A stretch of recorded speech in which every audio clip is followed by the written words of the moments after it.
Hello, good people. Welcome back to this amazing YouTube channel.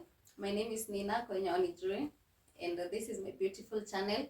And today we are great to have a very beautiful family. Watajiintroduce, alafu ndio tuambie video yenye tunafanya. So welcome. Hi guys, my name is the one and only Foxy Queen Orkadoli. And my name is Caleb, the Foxy King. And together we are the Foxy family. Yes. Yeah, so today tumewa invite kwa hii channel yetu. Uweze kutuambia tu vitu kidogo tu kuwahusu juu. We've been seeing you guys on TikTok and on YouTube. Yeah. But maybe kuna watu wengi sana wajui something about you, some things about you. So true. Na ndio tulikuwa tunataka kufanya video mtuambie vitu zingine kujihusu, like how was the journey been ever since you started till today, sindio? Yeah. So to begin with, mtatuambia ka backstory venye mlipatana and everything. Kila mtu version yake, unajua watu wanakuwa version different. Version different. Yeah. So we met way back in 2019. I was 19 years old, a student at Kabete National Polytechnic. He was a student at Multimedia University. We met in Rongai.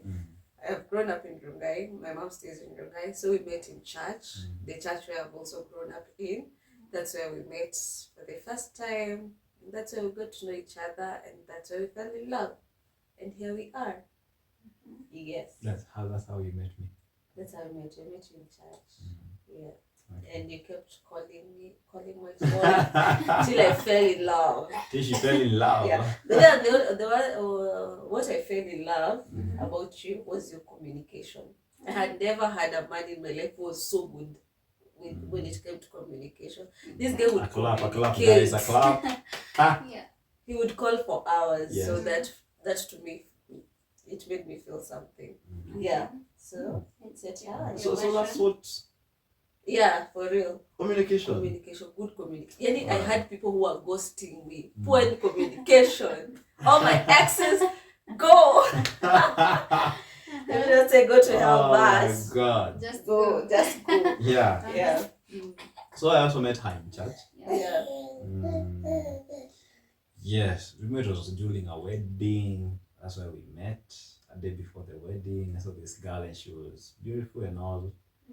And then I loved to see her the next, maybe some other time. Then during the wedding, she came to the wedding. I was hoping she would come early so I can trace, so that my eyes can feast on her. Well, but she came late to the wedding.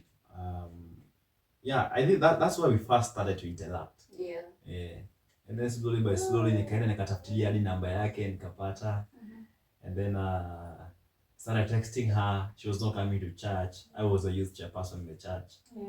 Nikaanza kumtext. Mwambie, yo, come to church, calling her early, very early in the Sunday morning.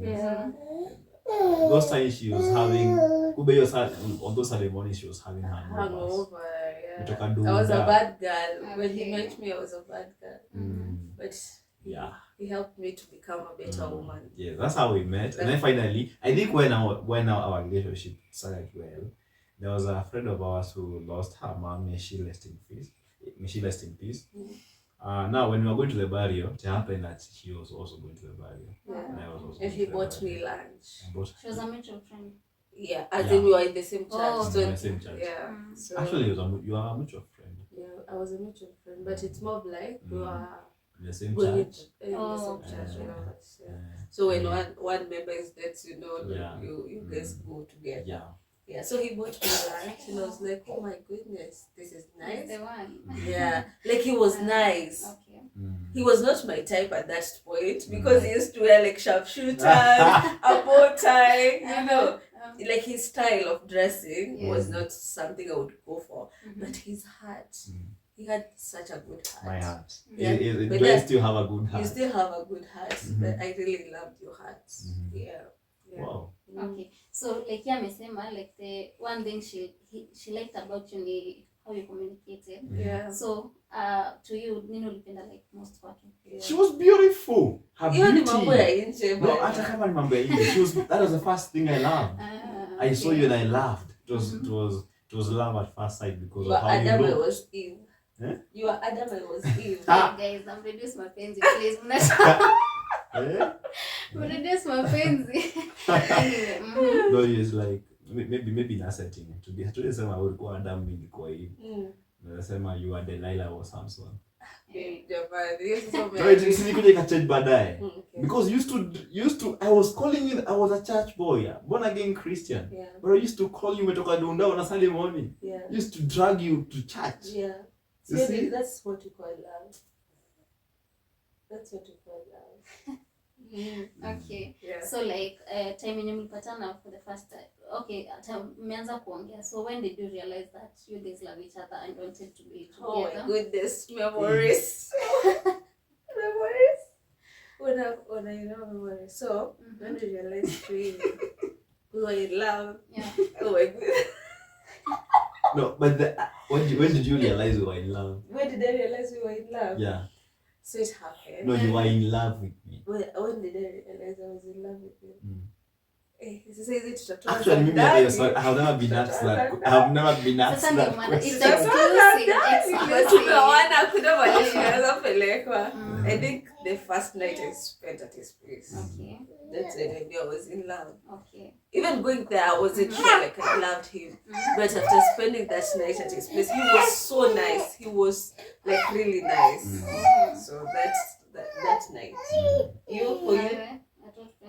When I first saw her, Really? I was in love and it never stopped. It never stopped. It never stopped. As in, you think that it's what do you call it? Like crash. A clash saa zingine inakuja na inapotea. Yeah. But this one was constant. Yeah. Every time I see her, I'm like, yo, she's the one. I think she's the one. Yeah, I loved her. Yeah. Now having differences. At that time you had differences in maybe tuseme mambo na spirituality. Yeah. Not spirituality, tuseme your character. Yeah. Zilikuwa different. Yeah. You are a firm Christian, right? Very firm. So like most of the time unakutanga like someone who is firm in church, wana believing like if you're dating someone mwenye hayuko into church sana, Yeah. ni most probably atam pull down. Yeah. So hauko unaogopa hiyo or how did it?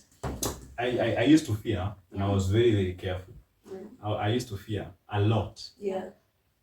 Because in most cases you find maybe someone who is a firm Christian and you start dating a girl who is outside church and all, does not go to church and all that. You find yourself compromising a lot. There were those fears. But I tried. He used to ghost me. Before we became stable, he used to ghost me because in his spirit he was like, to avoid temptations. He used to ghost me a lot. But eventually I think he alikubali that he was in love, and now he started working on me, like trying to pull me to church matters.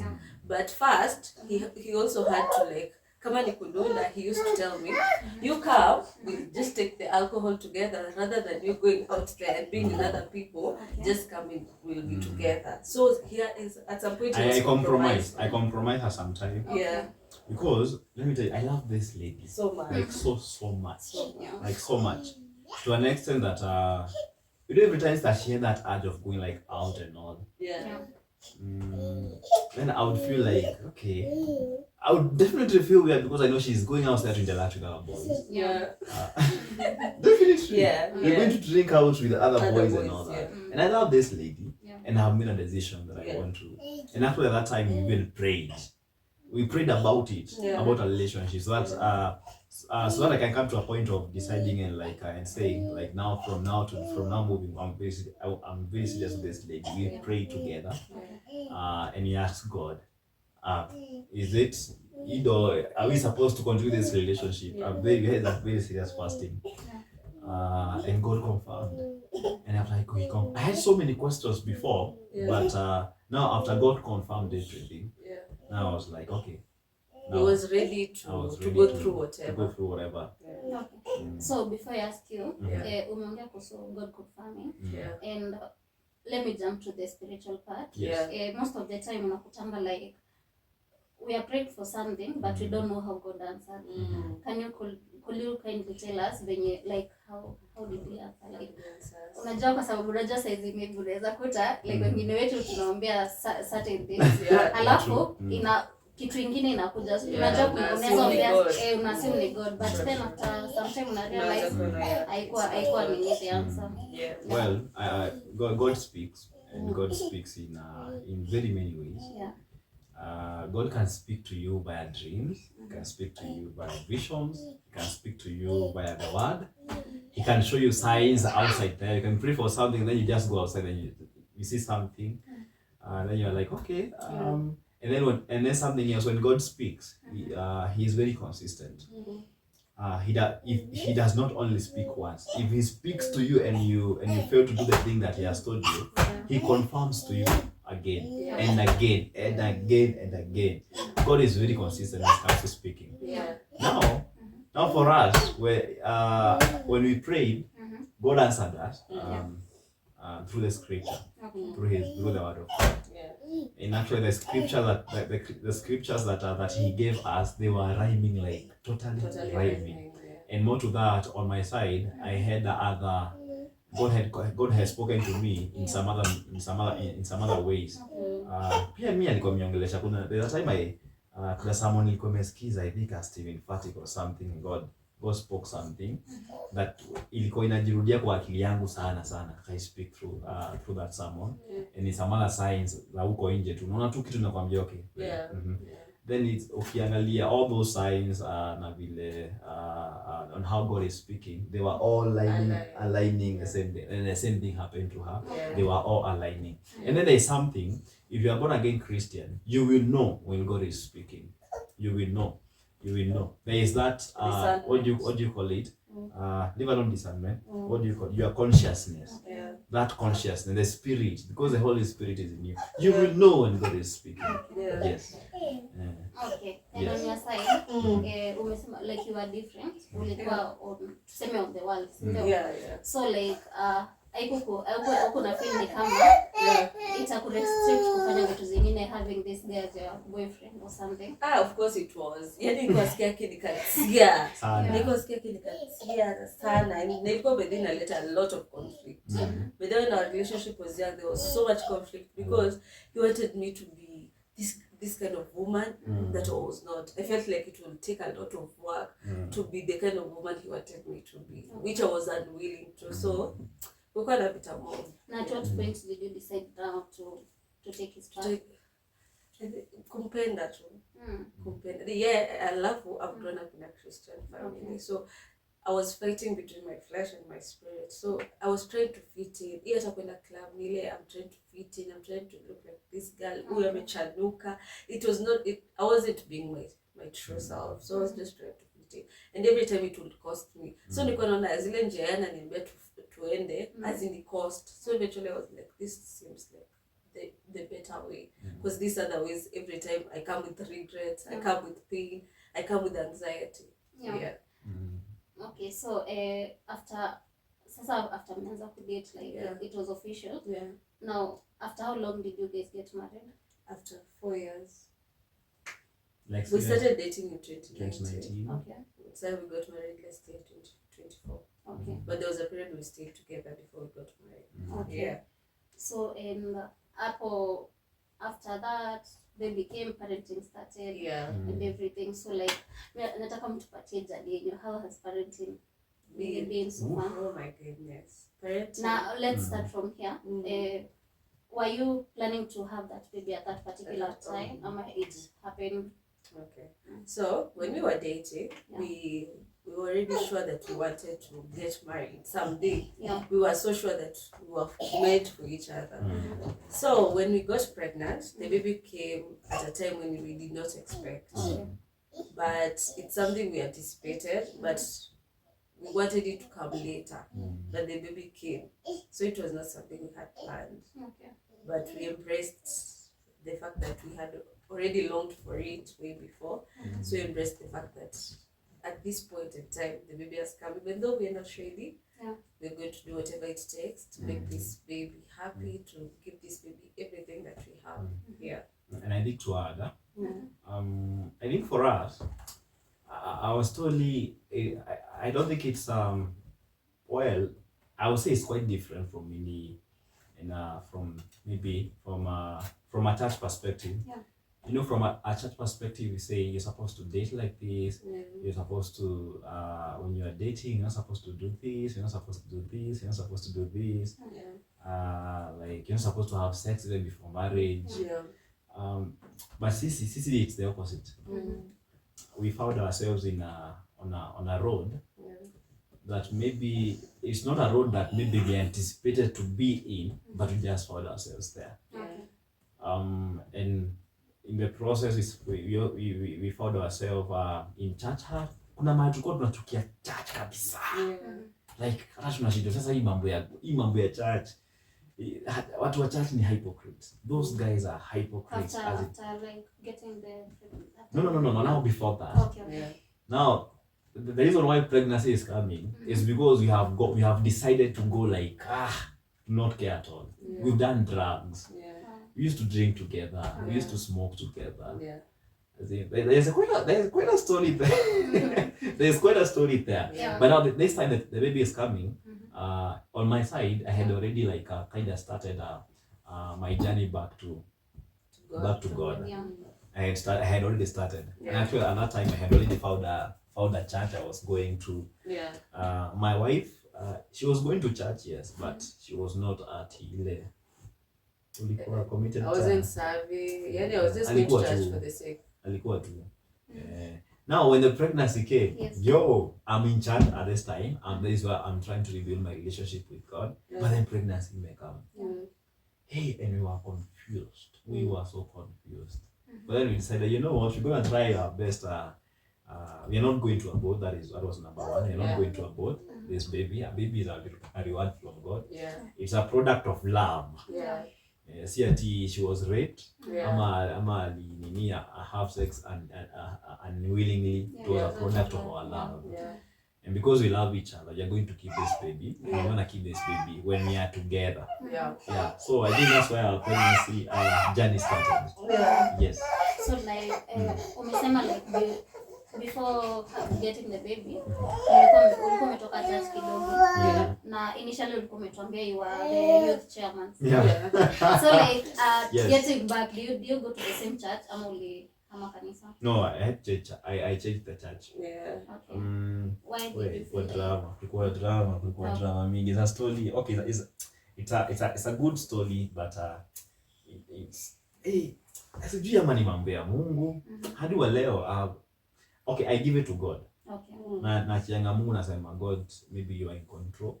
You knew what was happening. Yeah. And you are in control of everything. Yeah. You know, God is pleased.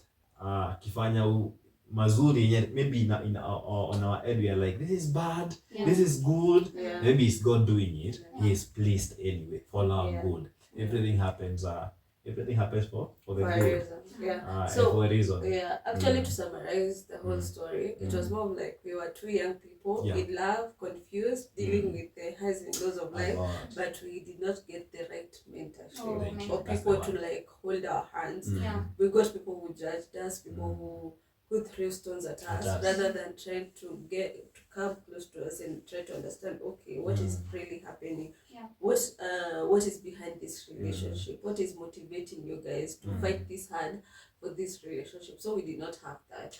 And we grew bitter and we withdrew.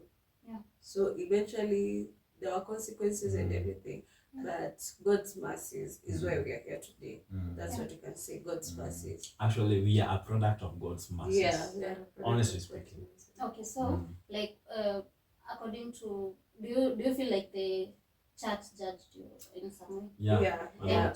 But at the same point, I feel like they judged us. But at the same point, I can't say we were innocent. We were not innocent. We were not innocent. The only thing we lacked was good mentorship. Okay, not to support anything, but do you feel like people from the church especially judge you from one certain mistake, yet wanna ignore the others? Maybe unakuta, maybe kama tuseme umepata ball or something, Yeah. wanakujudge from that. Yeah. But kwa church kuna a lot of people wenye wanafanya sins, but Yeah. hata wengine maybe ni wenye wako hapo mbele, So true. but wana ignore hizo. Do you feel like, how do you feel about That's it? the truth. That's the truth.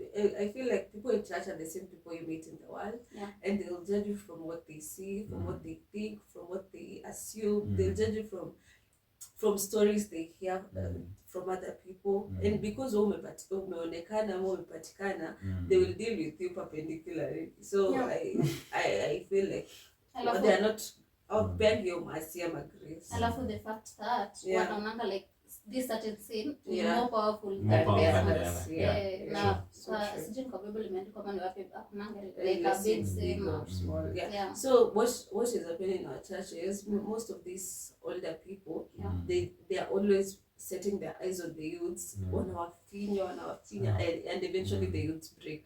Because instead you feel loved or encouraged or feel like you're understood. Unajua your church, yes, mko in love, but ile you guys want to get married, hamna pesa, but you can't approach anyone to tell them we don't want a wedding, but we want to get married, even if it's a small thing. But you feel like if you go and say that, they will judge you. They'll be like, what's the hurry, what's this? What's So, the hurry? the church sometimes there's that. Okay. So like sasa get into parenting, baby king amekuja. So like what is the journey like? Tell us the journey, like the transition from now you're no longer, you have someone who is you are responsible for. Well, that was yani that ni kama tulipiga maisha 360.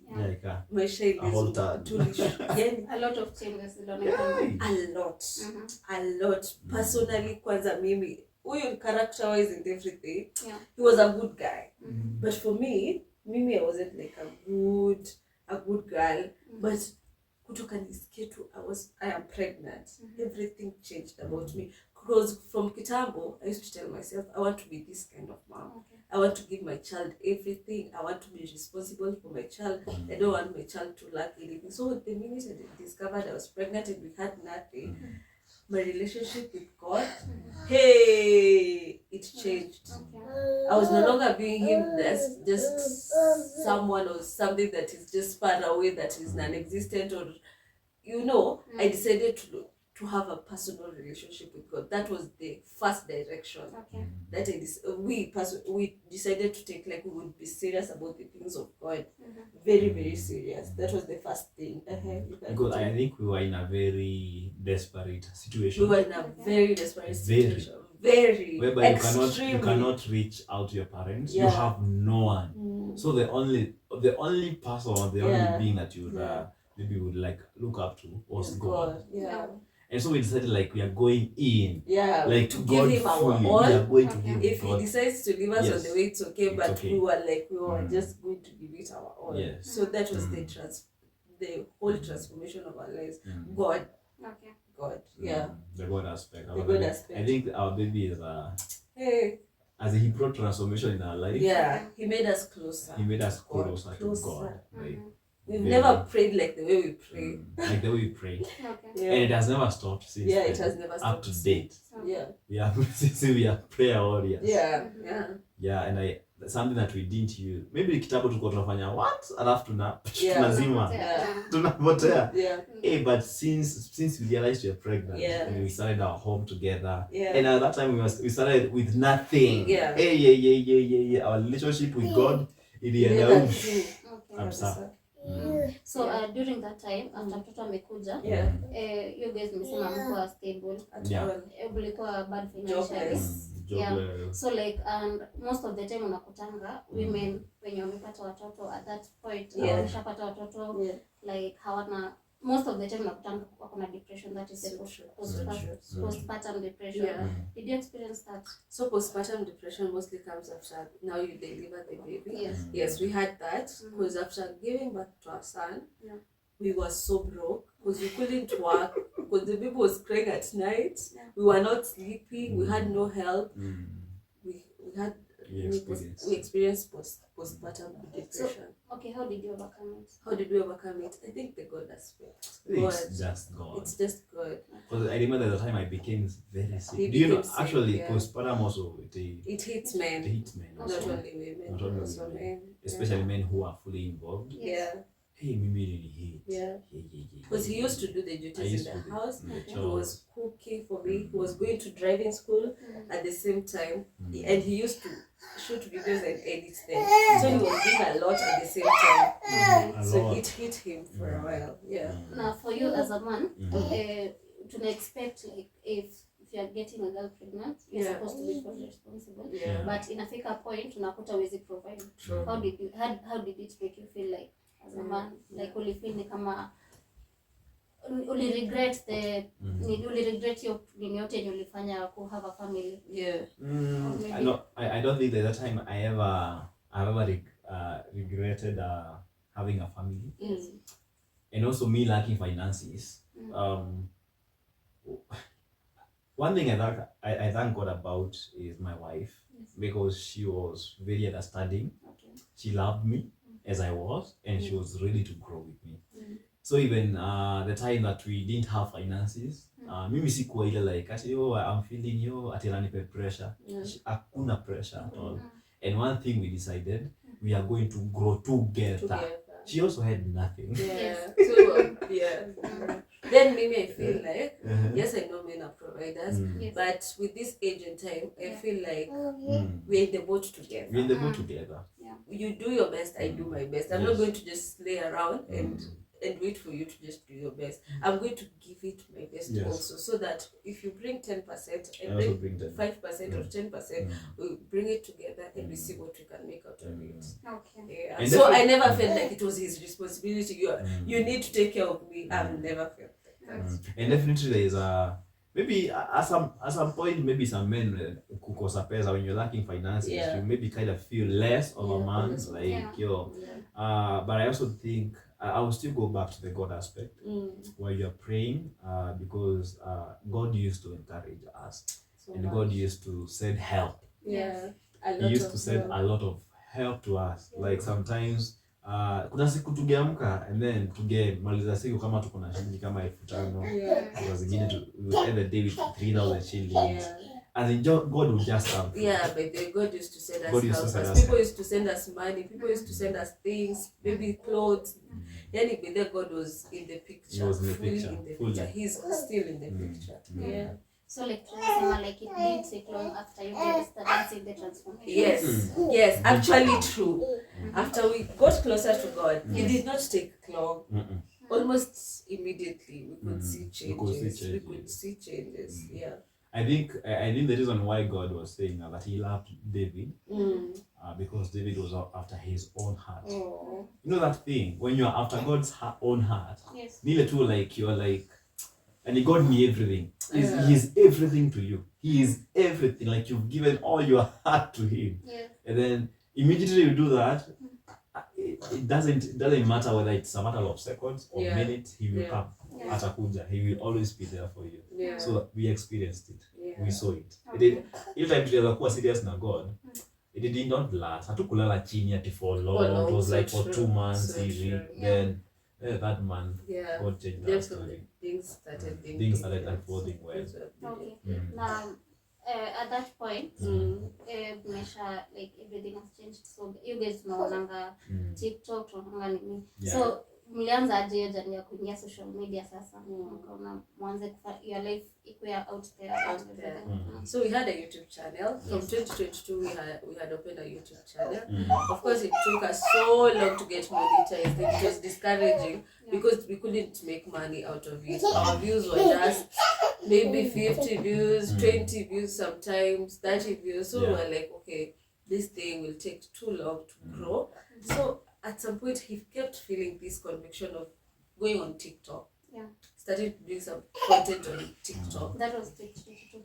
Now 2024, last year.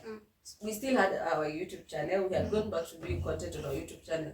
But now we were like, this process will be long. But we were still hopeful.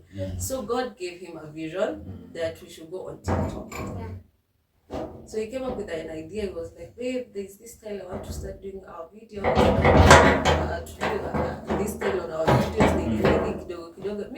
I was very reluctant because I was like, maybe we'll get 20 views, 30 views, 40 views. So I was a bit like, okay, let's just do it anyway, because hata itaenda mahali. Unaelewa? Haitaenda mahali. And his idea was to showcase to show people our lives as we grow, because we were certain we were going to grow, but we did not know how. But we were certain we were going to grow. But the way we were supposed to grow is how we had no idea.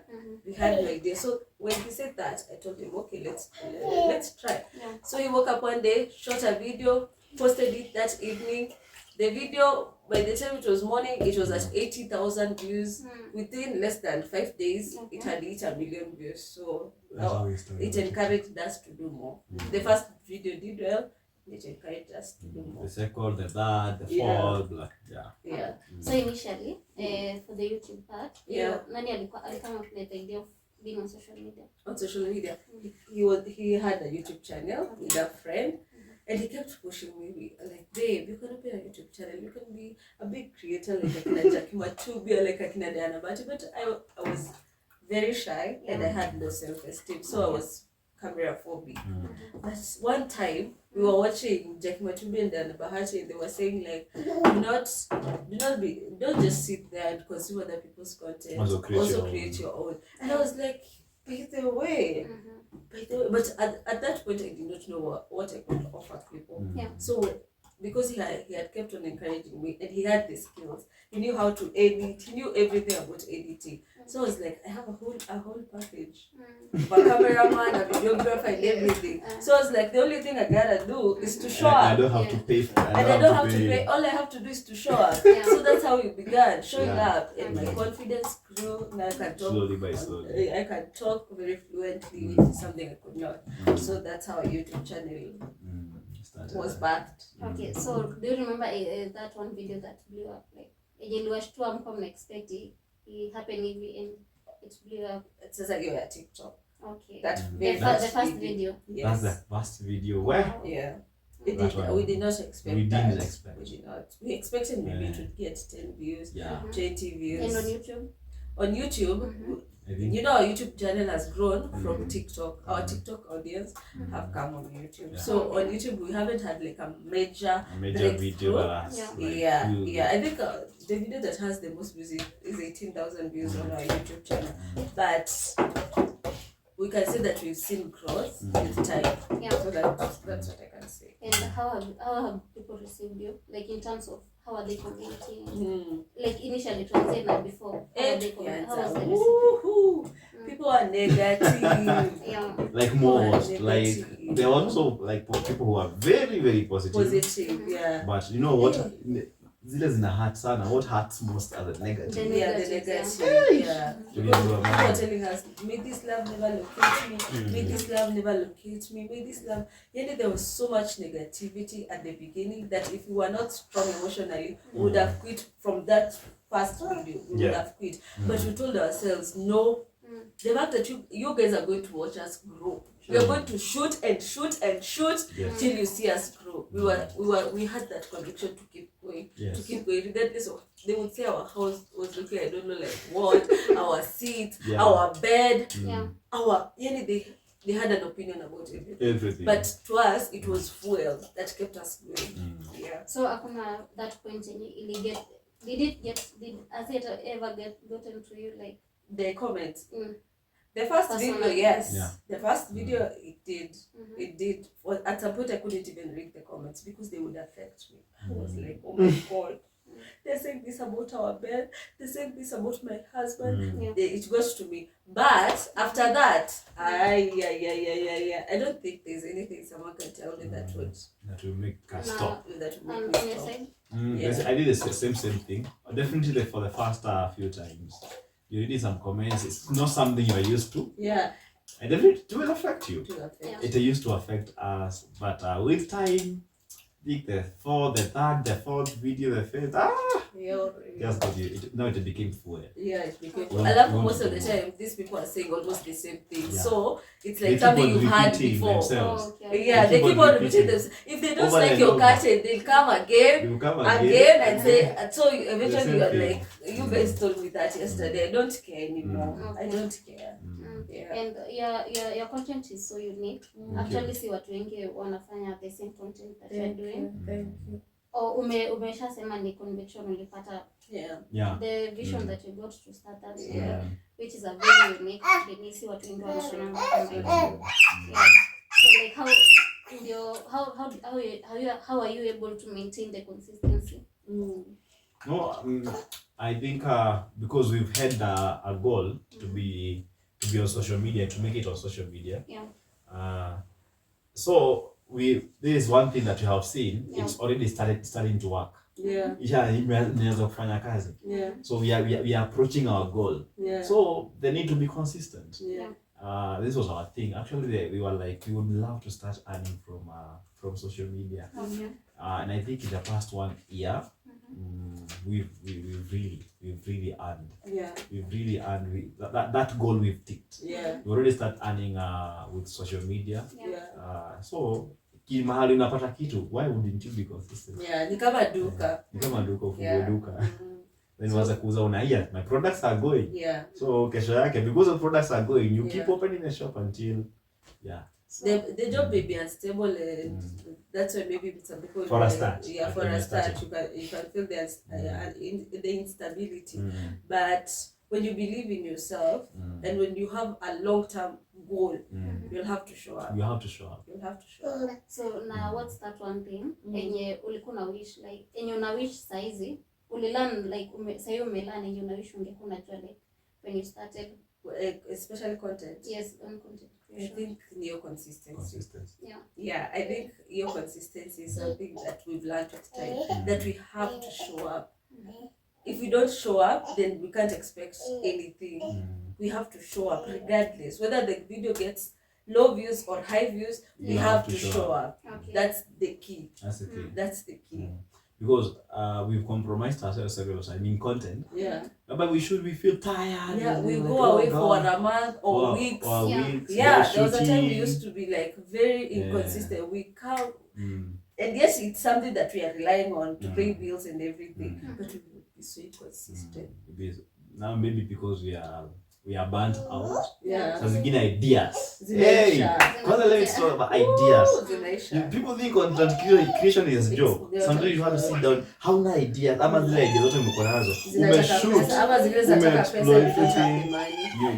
Some ideas need money. You don't have the money. So sasa hiyo unajipata you just umekaa tu shoot. But now one thing came to realize, especially when you are an upcoming digital creator.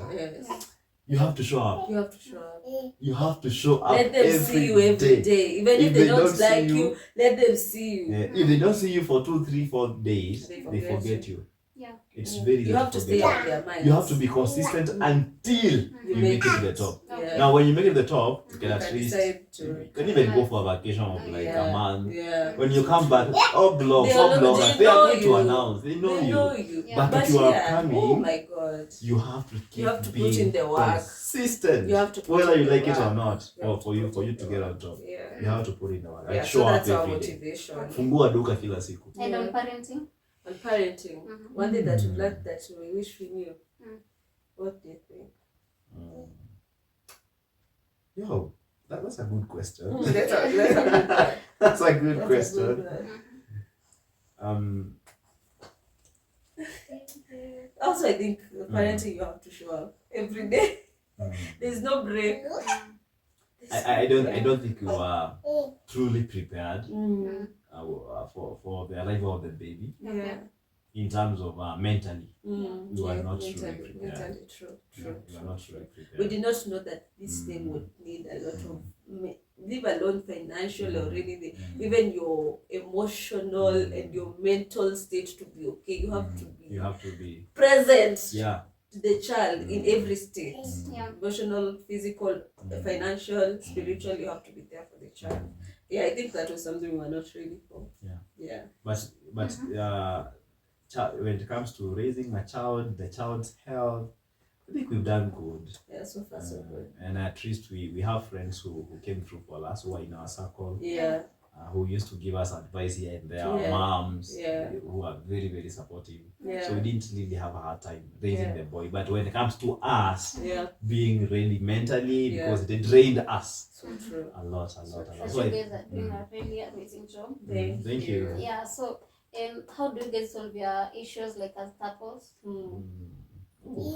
Communication. Good communication is everything. Because if there's an issue and we cannot communicate, we cannot resolve.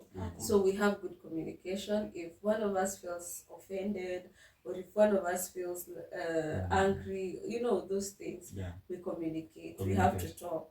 We have to talk. The foundation of our marriage is God and good communication. Good communication. Like you have to talk. No matter how angry you are. Even when maybe you are so angry, you got so heated. But then when you calm down. Actually, I don't think we've ever got an argument after 20 minutes.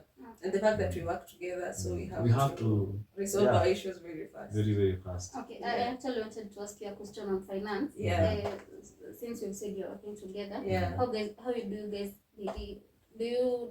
how do you balance your finances, like in terms of unaona kwa relationship? Wanasemanga like some people support 50-50 relationship. What's your take on that? So for us, we don't do 50-50 because when we're working together, and even if we were not working together, I don't think we would have 50-50. I think we would collect whatever we have, and we would now prioritize whatever we have to prioritize. Yani tugawe pamoja. That's what we believe. Like your money is my money and my money is your money. There's no 50-50 for us. So you guys don't have a problem on having partners having joint accounts? I don't. At any point, I wouldn't even want us to have separate accounts. Even if we would, the joint account would be like the main one. So for us, we don't think of 50-50 because we live together. What's 50-50 for? Are you living outside this house? We're doing life together. Let's do everything together. And she knows my M-Pesa pin. I know her. And she can access the money anytime. Hata kama siyuko achukue pesa aende afanye kitu.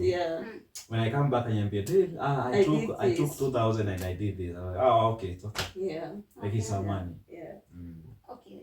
So guys, siko na maswali mengi, but I have this last question. Kumekuwa na trending phrase yenye one of the content creators alisema, marriage bamba mafala. What's your take on that? Marriage bamba mafala.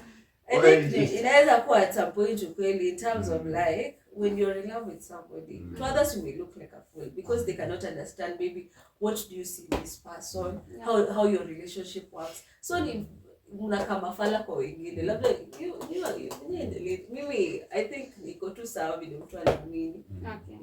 For me I think hasa kuna mahali Biblia I think when you say because marriage is a good idea.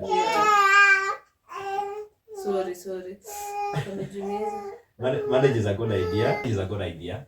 And actually there's some other, but I can't really get the exact verse. I think the 1 Corinthians something that says that the things of God are foolishness to the world, watu wa dunia. Mambo ya Mungu ni upumbavu ama ni ufala. Watu wa dunia. So marriage being one of the things about God, it is foolishness to them. So hata wakiona like marriage baba mafala, it's like being born again. Like the people who are born again mafala wale wanaenda church atikusifu sijui what they are praising God. What is that? That is stupid. So for me I think it's a good thing and it's very, very beautiful. Especially when you get involved with your partner, like especially when you take on the responsibilities in marriage and like partner with your spouse, and you just do that thing, and you just find what makes you guys happy, what makes your love blossom, and what makes you have peace in your home. When you connect on that and you try to navigate, I mean it's not hard, and when you put God at the center and foundation of your marriage. So kama ni mafala basi acha tuitwe mafala, hakuna shida. Yes. Yeah. So that was very beautiful. And the last thing before tumalize, mnaweza tuadvise aje sisi wenye hatujafika hapo? Take your time. Take your time. You better take it. Unajua kuna place niliona wamesema like there's some things zenye our parents walikuwa wanajua tunapitia na say I mean walikuwa wanapitia in marriage but hawangetuambia. So like mnaweza tuambia aje like mkikuwa open on that aspect that kuna vitu kuna difficulties mnapitia and everything. Maybe personally kitu ya kwanza nikwambia watu, there is no perfect marriage. You have to be ready to grow with your partner. You have to be ready to go through the process. If you're not ready to go through the process with somebody or to grow with them, whether hata kama umepata kuwa financially stable, there is no one who's perfect. Each day we are learning, each day we are growing. So if you're not ready for that, don't get into marriage. Okay. So for me, I'll say to those people who are not married, number one thing is like first of all, be very, very intentional with your relationship with God. Because God whispers. God speaks. Even when you're about to hit on that girl, maybe umkatie umwambie yo blah blah blah, I want us to do a wedding together, like pray, and you cannot pray if you do not know God. Like have a personal relationship with God. That is one. Then number two, let love not be the only reason why you want to marry this person. I always say that over and over. I think I've said that almost a billion times. Let love not be the only reason why you're marrying that person. Let there be more than love. Because sometimes love in marriage, it fades away. Sisi tunashindana tukipeperusha love yetu. Tukipepetea, kuipulizia iamke tena. Because sometimes you wake up, you're like, sasa huyu. Maybe when I saw her, she had her makeup on, alikuwa anang'ara vizuri, maybe because she was young. Sasa tumekuja tunakaa naye. Saa zingine anaamka, saa zingine amekaa siku mzima hajaoga. Unamwangalia na shida, sasa huyu sasa nilioa. So if love is the only thing why you're getting married, I can assure you it can fail. So find other reasons, have goals with your person, and also pray about it. Unaweza kuwa sema ni huyu mtu, but then God has said something else different. Yes. So hata niulize like now the last question. Yes.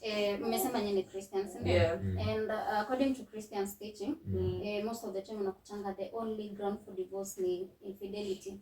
Yenye Paul alisema. Ni Paul? Jesus. Ni Jesus alisema. Okay. In infidelity. Na right now unakutanga like a lot of marriages kuna a lot of nini toxicity. Kuna a lot of vitu tu unapata vitu mbaya. Can you advocate for divorce on certain grounds? Definitely. Definitely. I think especially I'll say things concerning infidelity. That is hiyo ni ile imefika. No, other than infidelity. Kuna watu kwa doa tena wanachapwa sana, especially the wives. Hiyo vita mingi. Kuna mara inakuwa like the abuse is too much. Just have to go. Taka hapo uliwe hapo. Sasa mimi nikianza kuchapa Mama King hapa, my wife here. Afike mahali sasa akona mablues where you never know what. Definitely is the devil operating in me. Zingine kuna siku nitakuja hapa nichukue kisu nimdume na aende. So why stay there? I think that's a good legal ground for divorce. But we say tusifike huko kwenye tunafikiria about divorce and everything. We just pray God that the lovey-dovey ziendelee and we continue working together and serving God together. Hata mimi I think kuna other reasons other than adultery zinafanya msi, especially with our generation right now. People mentally they are not okay. So maybe if mtu anaona tu hapa iwezi, me I understand. But also there iko watu pia wanashindwa kuvumilia. Like there are things that you can withstand. But there are things that you cannot. So finding the balance between what you can take and what you cannot take is very important. So guys, thank you so much for being sorry guys for the baby. Thank you so much for being here na kwa engage and telling us all that. I hope pia bado tutaendelea ku have the same conversations. True. Wow. Yes, we've come to the end of the video, guys. Yeah. And that was it from the Foxes family. Yeah. You can go subscribe to their channel at the Foxy Family The Foxy on family. all socials. YouTube, Instagram, TikTok, Facebook. Yes. The Foxy family. Yes. Yes. So guys, if you've not subscribed, please consider subscribing to this amazing channel. Yes. Na kama hujatuma order ya crochet, Please as always, do so. Sawa. Thank you. Yeah, so thank you so much for being here. We love you so much and consider subscribing, do everything. So bye-bye. Bye. See you on the next one. Mwah.